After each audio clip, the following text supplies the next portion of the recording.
We're going to talk about how you can protect your original songs, everything from scribbles to splits. I'm Isabeau Miller. Welcome to my office hours. I know what you're thinking. This may not apply to you yet, but wait until your song hits it big, and then you're going to want to make sure you follow these steps to protect your work. The first phase of documenting your song is something as easy as recording a good quality work tape before you leave your writing session. This can be something that you record in a DAW if you want, but can also be as simple as just recording a song on your iPhone or any other device.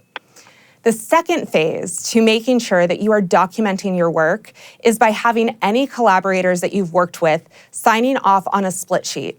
A split sheet is an agreement that tells each person how much ownership each collaborator is entitled to.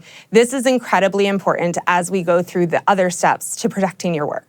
The third step to documenting your song is to add your song title, your collaborator names, and meta tags to a spreadsheet so that you can reference it in the future.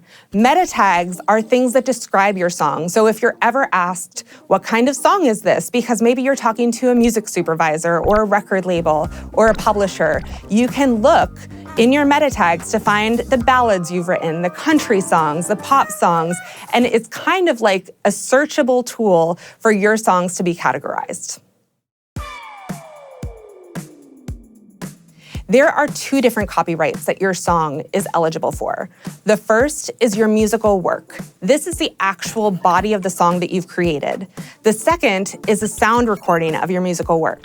You need to understand the differences of these because one will pertain to the released recording and one will pertain to the actual song itself. We've seen this a lot in the media lately with artists having different feuds with producers and record labels. So it's something that you definitely want to be aware of, especially as you're considering signing publishing or record deals.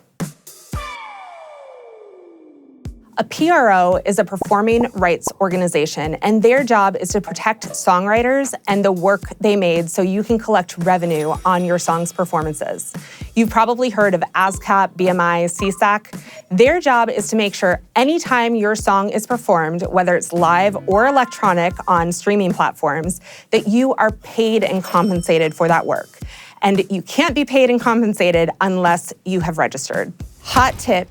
If you have not signed a publishing deal yet, you want to make sure you register with a P.R.O. as a publisher. A song is paid on its performance two ways, to the writers and to the publisher. If you don't have a publisher representing your song on a P.R.O., that money goes into the ether. Whereas if you registered it, you get both the writer and the publisher portion. Tracking your income is so important because there are so many ways to make money and to become a profitable songwriter.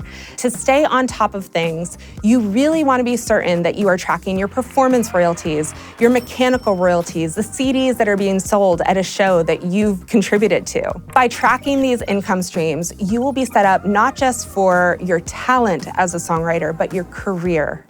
By understanding the steps you can take today to protect your career as a songwriter, you are setting yourself up for some beautiful future success.